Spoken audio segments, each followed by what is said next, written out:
Oil and gas have come into the crosshairs in the Middle East. Iran continues waves of attacks, now targeting natural gas facilities and oil infrastructure in neighboring Gulf countries. That's in response to Israel launching an attack on Iran's South Pars natural gas field, the world's largest gas field. Around 80% of all power in Iran comes from natural gas. U.S. President Donald Trump says America was not told before Israel's attack, and he isn't happy about that. But last week, the U.S. attacked military targets on Iran's Karg Island, key for their oil infrastructure. And Trump this week threatened to wipe out the South Pars facility. Due to the extent of damage on energy facilities, it will take even longer to repair them once the conflict has ended, meaning energy prices could stay high for some time. A huge political liability with the U.S. midterm elections coming in November. Meanwhile, oil prices have reached $110 a barrel, up more than 50% since the U.S. and Israel started striking Iran. That drives up prices at the pump.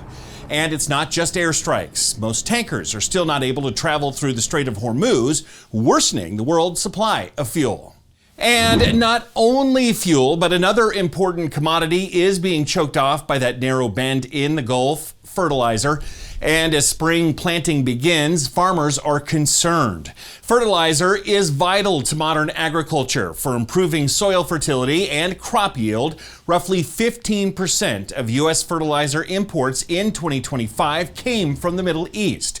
Gulf countries provide nearly half of the world's urea, a nitrogen-rich fertilizer, and a good chunk of ammonia and sulfur supplies. It's putting nitrogen-dependent crops such as corn, wheat, and rice at risk. Worst case scenario, a grower may not be able to get a crop in the ground. And of course, that's going to lead to food security conversations. Fertilizer prices worldwide have surged amid already low crop prices and high input or operating cost. The margins get smaller and smaller.